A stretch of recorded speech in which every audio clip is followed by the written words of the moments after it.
Good morning students, this is Sujitra Chaudhary. I welcome you all in today's lecture for electronic spectra of transition metal complexes, video number 5. Today we will study Orgel diagram. Previous videos we discussed about the selection rules for electronic transitions and term symbol, ground state term symbol, coupling, etc. Here we will study about the Orgel diagram. Before we start Orgel diagram, we will discuss about the energy level diagram. There are two independent schemes for energy level diagrams for transition metal complexes. One is Orgel diagram, and which are applicable for weak field complexes, and second one is Tanabe-Sugeno diagram, or simply we can say TS diagrams, which are applicable to both weak field as well as strong field complexes. In this class we will study only about the Orgel diagram. In higher classes you will study the TS diagrams also. Before we start Orgel diagrams, we should discuss about basic terms of Orgel diagrams. What is Orgel diagram? Orgel diagrams are a special class of correlation diagram developed by Leslie E. Orgel. Orgel नामक scientist ने इनको बताया था सबसे पहले, उन्हीं के नाम के आधार पर हम इन्हें ऑर्गल डायग्राम कहते हैं। ये एक कोरिलेशन डायग्राम होते हैं। They are diagrammatic representation of electronic terms in reference to their relative energies. इसमें हम किसी भी मेटल की इलेक्ट्रॉनिक टर्म्स को उसकी रिलेटिव एनर्जीज के साथ में कोऑर्डिनेट करते हैं और उसको डायग्रामेटिक रिप्रेजेंटेशन के द्वारा इसमें शो किया जाता है। In an Orgel diagram, energy is represented as the x-axis and the vertical line in the center represent gaseous ion in the absence of Ligand field when delta is equal to 0. Delta is the field strength. x-axis पे हम field strength लेते हैं और starting point पे जहाँ पे हम delta की value 0 मान सकते हैं. Orgel diagrams are quite useful for the high spin cases of D1 to D9 electronic configuration in octahedral as well as tetrahedral field. तो ये बेसिक चीज हमें यहाँ पे ध्यान रखने की जरूरत है कि ऑर्गल डायग्राम को हम केवल हाई स्पिन कॉम्प्लेक्सेस या वीक फील्ड कॉम्प्लेक्सेस के लिए ड्रॉ करते हैं।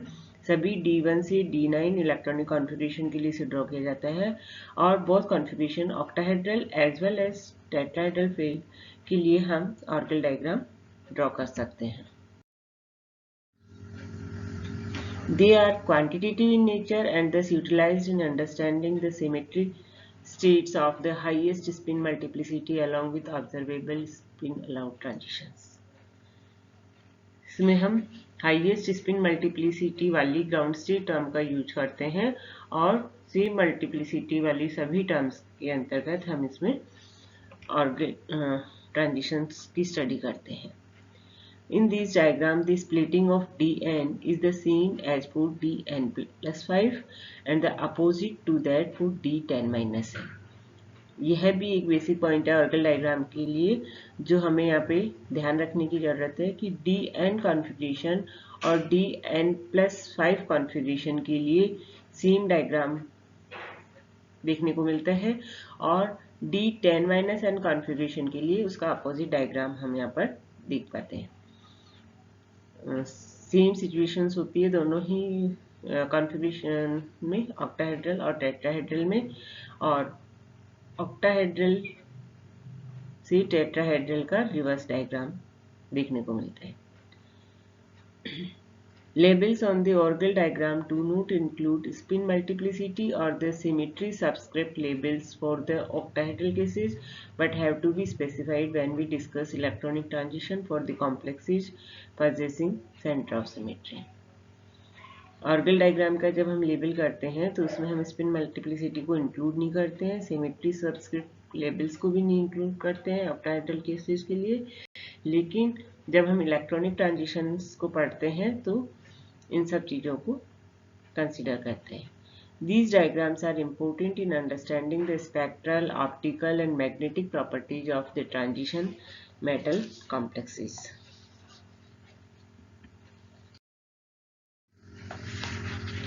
ये एक ऑर्गल डायग्राम है जिसमें हम बता सकते हैं ऑर्गल डायग्राम में क्या हो सकता है, interpretation of electronic spectra of metal ion complexes and good by plotting the energies of split level of a term by increasing ligand field strength। ये किसी भी मेटल की फ्री आयन कंडीशन में उसकी टर्म सिंबल होता है, और जब वो लिगेंड्स के कांटेक्ट इस पोजीशन पे यहाँ पे फील्ड स्ट्रेंथ 0 मानी जाती है, तब इसकी टर्म सिंबल हम इस तरह से रिप्रेजेंट कर सकते हैं। जैसे जैसे इस दिशा में एक्स एक्सिस पर हम बढ़ते हैं, फील्ड स्ट्रेंथ इंक्रीज होती जाती है। एक्स एक्सिस पे हम 10 dq लिख रहे हैं, अर्थात फील्ड स्ट्रेंथ इस डायरेक्शन में इंक्रीज हो रही है। ये भी सेंटीमीटर इनवर्स में है। वाई एक्सिस पे हम एनर्जी ऑफ टर्म्स लेते हैं, इसकी भी वैल्यू सेंटीमीटर इनवर्स है।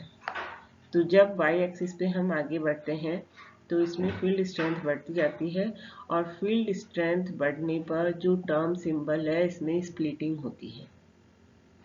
जिस तरह से हमने ऑक्टाहेड्रल और टेट्राहेड्रल में ऑर्बिटल की स्प्लिटिंग देखी थी, d ऑर्बिटल T2g और Eg में स्प्लिट हो जाता है ऑक्टाहेड्रल कॉन्फ़िगरेशन में, उसी तरह से यहाँ पे जो भी टर्म सिंबल हम इसकी ग्राउंड स्टेट टर्म सिंबल लेते हैं उसकी स्प्लिटिंग होती है।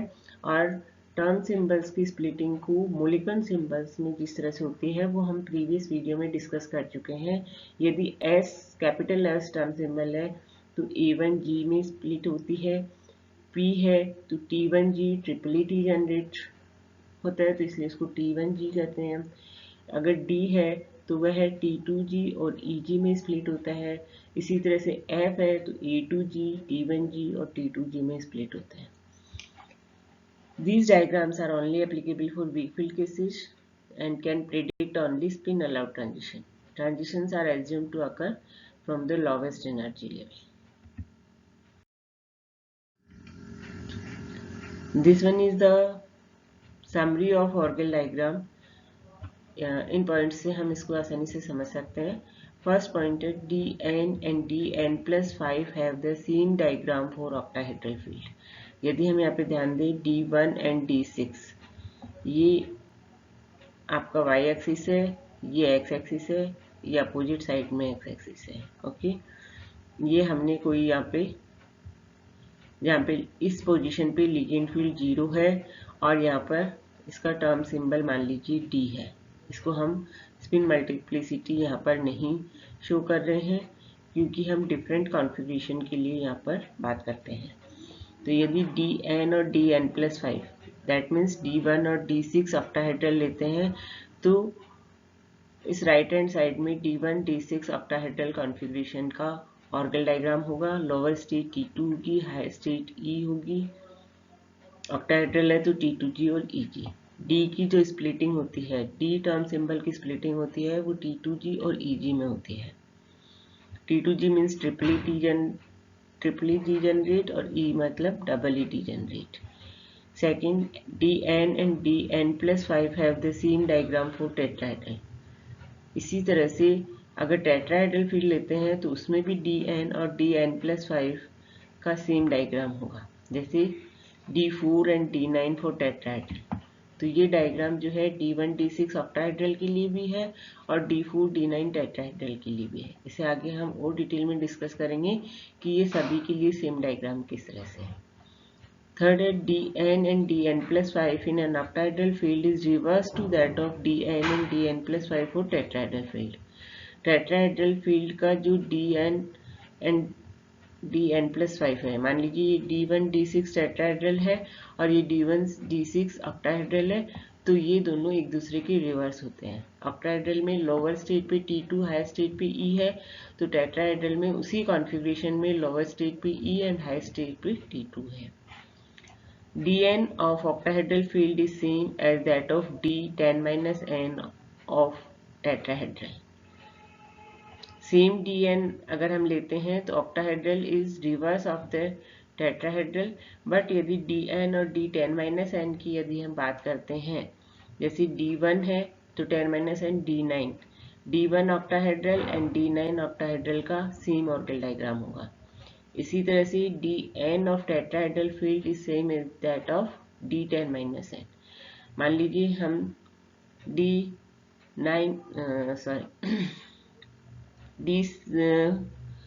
D6 टेट्राहेड्रल की बात करते हैं तो 10 माइनस 6 D4 ऑक्टाहेड्रल इनका सेम ऑर्गल डायग्राम होगा। तो ये कुछ पॉइंट्स हैं जिनको हम ध्यान में रखकर कंप्लीट ऑर्गल डायग्राम ड्रॉ कर सकते हैं। ये ऑर्गल डायग्राम 4 कॉन्फ़िगरेशन के लिए है, D1 D6 octahedral, D4 D9 tetrahedral. इसी तरह से ये डायग्राम अगेन 4 कॉन्फ़िगरेशन के लिए है, D1 D6 tetrahedral and D4 D9 tetrahedral. कहने का तात्पर्य आपको केवल इतना ध्यान रखना है कि n एंड n+5 कॉन्फ़िगरेशन होगा तो उसका सेम डायग्राम होगा। अब हम बात करते हैं Orgel diagram for D1 octahedral case. अभी हमने पहले बताया कि जो ऑर्गल डायग्राम है वो पदों की ऊर्जा E सेंटीमीटर इनवर्स और क्रिस्टल क्षेत्र की प्रबलता DQ सेंटीमीटर इनवर्स के साथ में चित्रित करने वाले सहसंबंध आरेख या कोरिलेशन डायग्राम जो होते हैं उन्हें ही हम ऑर्गल डायग्राम कहते हैं। ऑर्गल डायग्राम बहुत सिंपल होते हैं, इनमें सभी पदों को सम्मिलित नहीं किया जाता है। इसमें केवल उन्हीं टर्म सिंबल्स को सम्मिलित करते हैं जिनकी मल्टीप्लिसिटी सेम होती है। क्यों? क्योंकि इसमें केवल स्पिन अलाउड ट्रांजिशन ही हम स्टडी करते हैं। जैसे यदि हम D2 कॉन्फ़िगरेशन लेते हैं तो वहाँ पे डिफरेंट टर्म सिंबल देखने को मिलते हैं, 3F 1D 3P 1C 1S। इनमें से हम केवल 3F और 3P को ही कंसिडर करेंगे। अभी हम बात कर रहे हैं D1 कॉन्फ़िगरेशन की। तो D1 कॉन्फ़िगरेशन में हम यदि कोई एग्जांपल लेते हैं, हेक्सा एक्वा टाइटेनियम आयन, यह एक ऑक्टाहेड्रल कॉम्प्लेक्स है। टाइटेनियम आयन 6 वाटर मॉलिक्यूल से ऑक्टाहेड्रली घिरा हुआ है।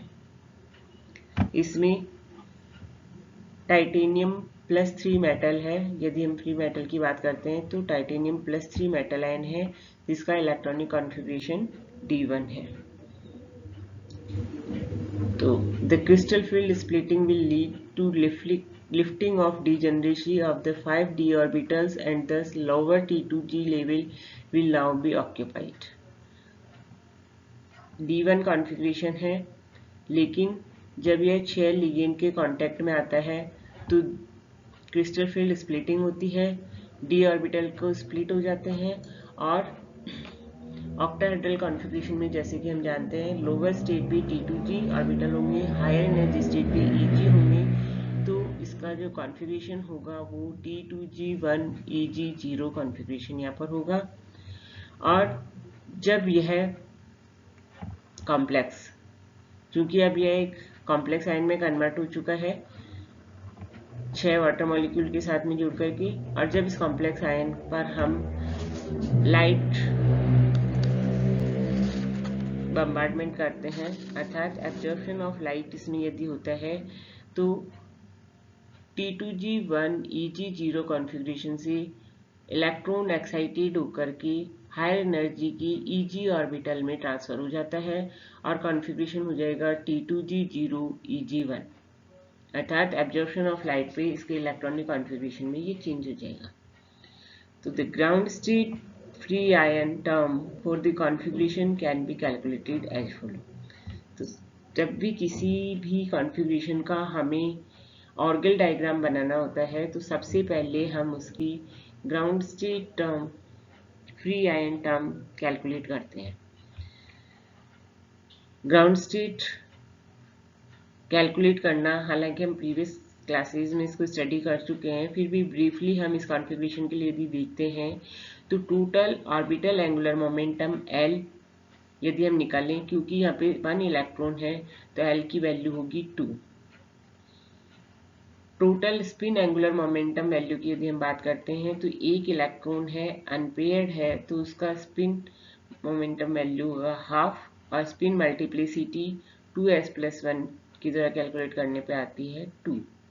दस द फ्री, और ये हमने देखा कि यदि उसका टोटल एंगुलर मोमेंटम की वैल्यू 2 होती है, तो उसके लिए टर्म होती है d।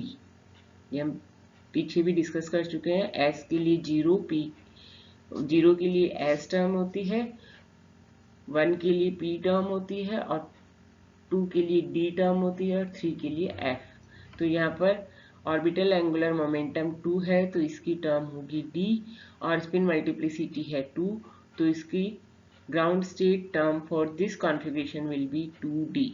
तो सबसे पहले ऑर्गल डायग्राम बनाने के लिए कॉम्प्लेक्स में मेटल आयन का कॉन्फ़िगरेशन निकालना होता है, देन उसकी ग्राउंड स्टेट टर्म हमें निकालनी होती है। तो D1 कॉन्फ़िगरेशन में इसकी ग्राउंड स्टेट टर्म होती है 2d। Now in the presence of octahedral field, the free ion term for D1 configuration is split to form new ground state and excited terms. The new ground state term is triply degenerate with configuration T2G1 EG0. Free metal ion की जो term है ground state term 2d, लेकिन जब यह octahedral ligand field के contact में आती है, अर्थात उसकी प्रेजेंस में, लिगेंड्स की प्रेजेंस में, ग्राउंड स्टेट टर्म स्प्लिट हो जाती है और नए मोलिक्यूलर सिंबल्स में कन्वर्ट होती हैं। तो ये T2G1 EG0 इसका ग्राउंड स्टेट टर्म थी, और इसको हमने 2T2G ट्रिपली डिजेनरेट है, और यह EG कॉन्फ़िगरेशन एक्साइटेड स्टेट, तो यहाँ पे 2EG। ये ध्यान रखना है कि जो आपका spin multiplicity free metal ion की टर्म सिंबल में होता है, वही उसका कॉम्प्लेक्स में स्प्लिटिंग के बाद में जो टर्म सिंबल बनती है उसमें स्पिन मल्टीप्लिसिटी हम वही रखेंगे। ये T2G और EG टर्म्स में स्प्लिट होती है, और दोनों की ही स्पिन मल्टीप्लिसिटी हम 2 लिखेंगे। तो the new ground state term is triply degenerate 2T2G and new excited state term is doubly degenerate 2EG level। अर्थात 2D जो है वो स्प्लिट होकर के दो टर्म्स में कन्वर्ट हो गया 2T2G एंड 2EG। अब इलेक्ट्रॉन का एक्साइटेशन होता है 2T2G से 2EG पर। Energy difference between two term state is delta O. इन दोनों टर्म स्टेट के बीच का एनर्जी डिफरेंस है, उसको हम crystal field splitting energy delta O के द्वारा रिप्रेजेंट करते हैं, which is energetically equal to the frequency of the absorption. In case of complex, इस कॉम्प्लेक्स की यदि हम बात करते हैं तो this value of absorption frequency is equal to 20,000 centimetre. यहाँ पर इसकी वैल्यू इतनी होती है। The D1 case in octahedral field is similar to that of D6 octahedral as well as D4 and D9 tetrahedral cases. ये यहाँ पर इसका डायग्राम है। यदि हम ऑर्गल डायग्राम की बात करते हैं D1 कॉन्फ़िगरेशन के लिए, D1 कॉन्फ़िगरेशन के लिए एक्स एक्सिस पे ये फील्ड स्ट्रेंथ है और वाई एक्सिस पे एनर्जी है। यहाँ पे हम इसका टर्म सिंबल लिखते हैं, टर्म सिंबल है 2D। जब इस पॉइंट पे डेल्टा की वैल्यू 0 होती है तो यह अनस्प्लिट होती है, अर्थात 2D ही इसका टर्म सिंबल रहता है। लेकिन जैसे जैसे यह ऑक्टाहेड्रल अरेंजमेंट की तरफ बढ़ता है, फील्ड स्ट्रेंथ लिगेंड्स की बढ़ती जाती है, तो 2D टर्म सिंबल ये स्प्लिट हो जाती है 2T2G lower state term symbol and 2EG high state term symbol के अंतर्गत स्टेट टू स्टेट ट्रांजिशन, और इसके लिए एनर्जी चाहिए डेल्टा O।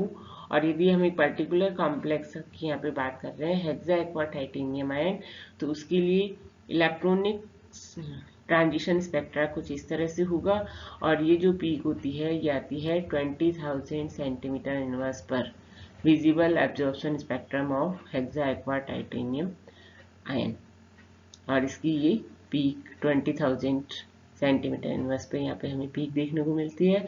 तो ये इसके लिए ऑर्गल डायग्राम D1 कॉन्फ़िगरेशन के लिए, और ये इसके लिए electronic spectra for this complex. तो इस तरह से आज हमने D1 कॉन्फ़िगरेशन के लिए ऑर्गल डायग्राम ड्रॉ करा है। नेक्स्ट क्लास में हम D1 configuration in octahedral complex, next class में हम D9 configuration in octahedral complex and D1 and D9 in tetrahedral complex, और फिर इन सब का कंबाइंड डायग्राम के बारे में स्टडी करेंगे। तो thank you for watching today's video. Thanks again.